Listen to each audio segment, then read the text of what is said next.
Good morning everyone. Welcome to my YouTube channel exam hunt. तो guys, कैसे हैं आप सभी और आप सभी की पढ़ाई कैसी चल रही है? कमेंट करके हमें ज़रूर बताइएगा।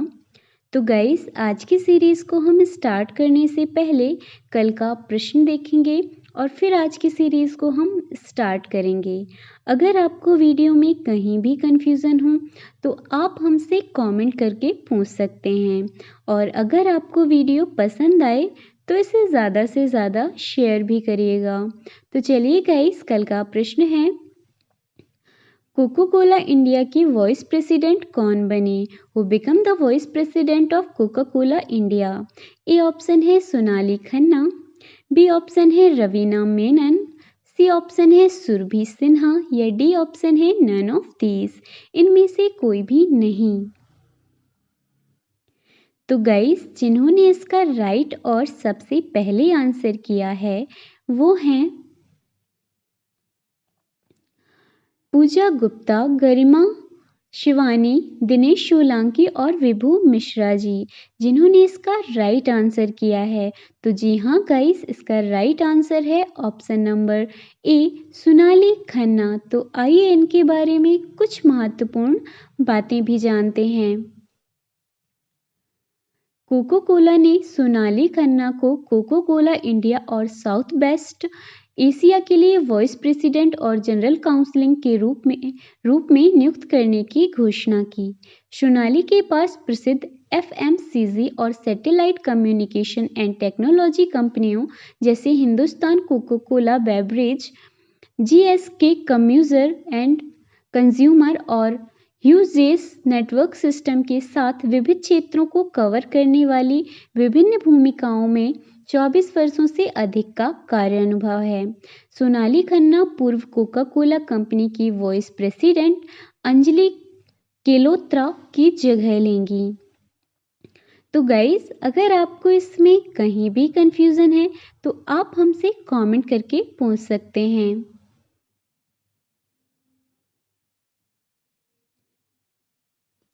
तो चलिए गाइस, अब हम अपनी आज की सीरीज को स्टार्ट करेंगे। आज का पहला प्रश्न है, पश्चिम बंगाल राज्य का महाधिवक्ता किसे नियुक्त किया गया? Who was appointed as the advocate general of West Bengal state? A option है सौरभ जैन, बी ऑप्शन है विकास सुंदरराजन, सी ऑप्शन है गोपाल बनर्जी या डी ऑप्शन है नन ऑफ दीज। इनमें से कोई भी नहीं। तो गाइस, आप भी हमें कमेंट करके बताते रहिए कि इसका राइट आंसर क्या होगा। तो जी हाँ गाइस, इसका राइट आंसर है option number C, Gopal Banerjee. तो आइए इनके बारे में कुछ महत्वपूर्ण बातें भी जानते हैं। पश्चिम बंगाल राज्य के महाधिवक्ता के रूप में गोपाल बनर्जी को नियुक्त किया गया। गोपाल बनर्जी पश्चिम बंगाल के पूर्व महाधिवक्ता किशोर दत्त की जगह लेंगे, जिन्होंने निजी वजहों का हवाला देते हुए अपने पद से हाल ही में पश्चिम बंगाल राज्य के राज्यपाल जगदीप धनखड़ को अपना इस्तीफा सौंपा है। किशोर दत्त फरवरी 2017 में पश्चिम बंगाल का प्रभार संभालने वाले चौथे महाधिवक्ता थे, जिन्होंने ममता बनर्जी के शासनकाल के दौरान इस पद से इस्तीफा दिया है। तो गाइस, अगर आपको इसमें कहीं भी कंफ्यूजन हो तो आप हमसे कमेंट करके पूछ सकते हैं।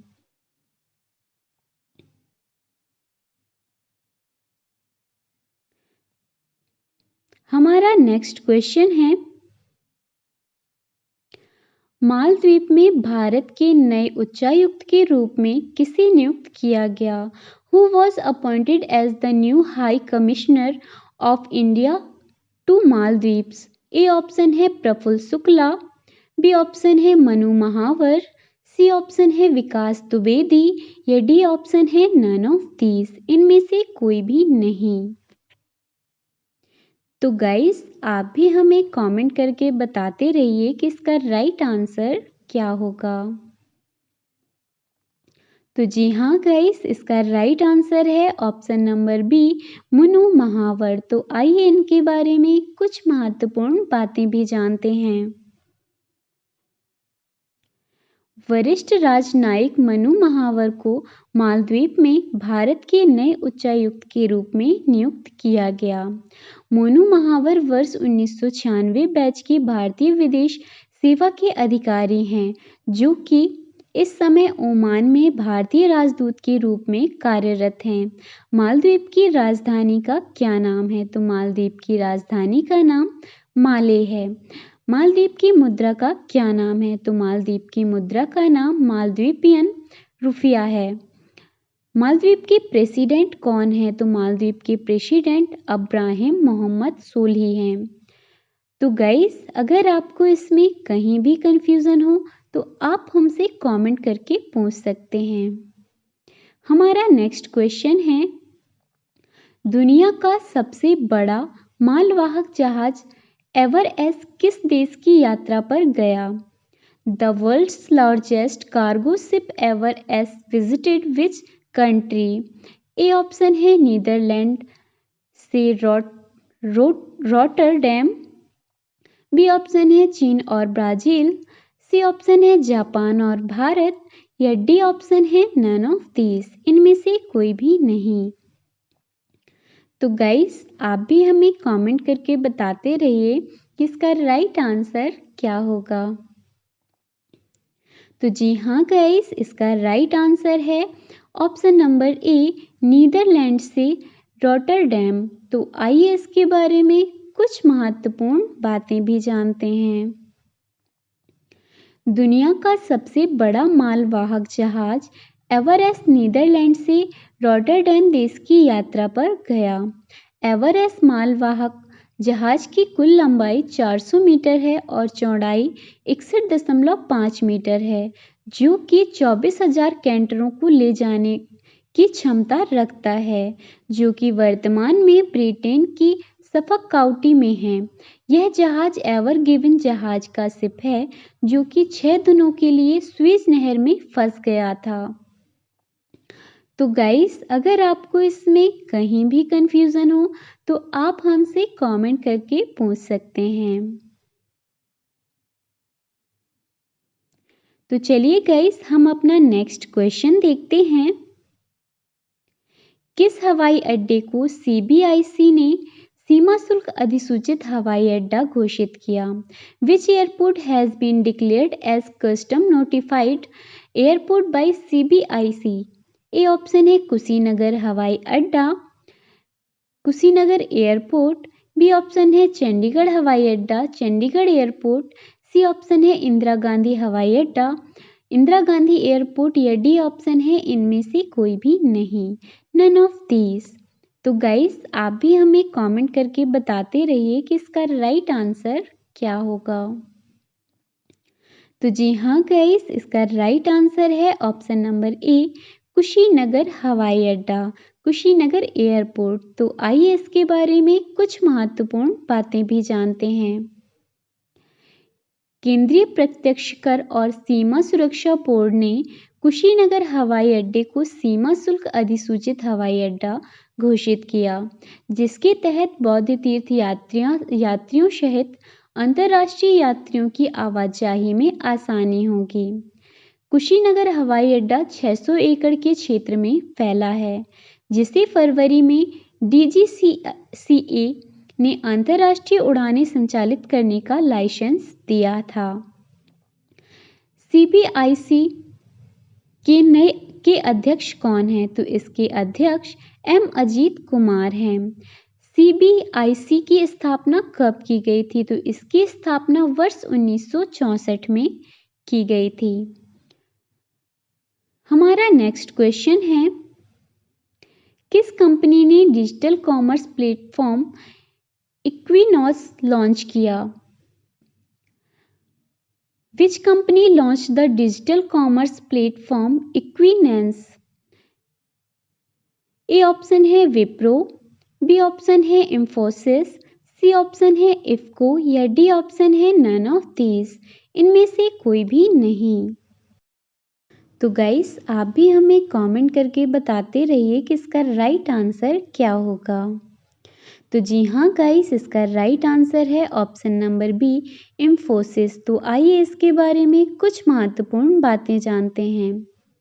इंफोसिस ने B2B और B2C खरीदारों की हाइपर सेगमेंटेड व्यक्ति अमोनी चैनल वाणिज्य अनुभवों को सुरक्षित रूप से वितरित करने में उद्यमों की मदद करने के लिए इंफोसिस इक्वानॉक्स लॉन्च किया।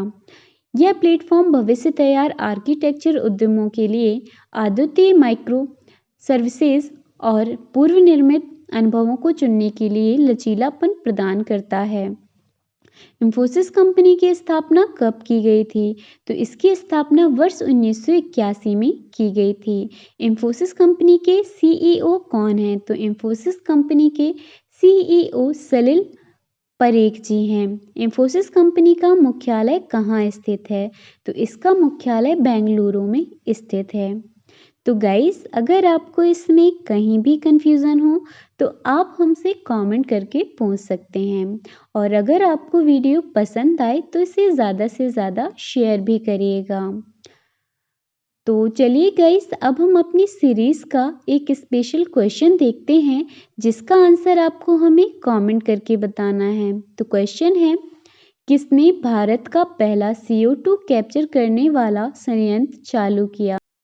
Who commissioned India's first CO2 capture plant? A option है अडानी ग्रुप्स, बी ऑप्शन है रिलायंस इंडस्ट्रीज, सी ऑप्शन है टाटा स्टील या डी ऑप्शन है नन ऑफ दीज, इनमें से कोई भी नहीं।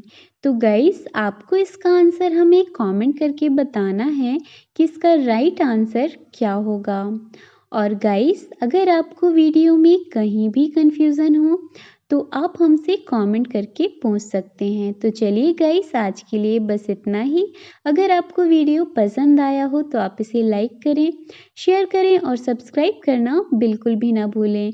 और अगर आप हमारे सोशल मीडिया हैंडल से नहीं जुड़े हैं तो आप हमें फेसबुक पर फॉलो कर सकते हैं, इंस्टाग्राम पर भी फॉलो कर सकते हैं, और अगर आप हमारे टेलीग्राम चैनल से नहीं जुड़े हैं तो लिंक डिस्क्रिप्शन बॉक्स में है, जल्दी से जुड़ जाइए।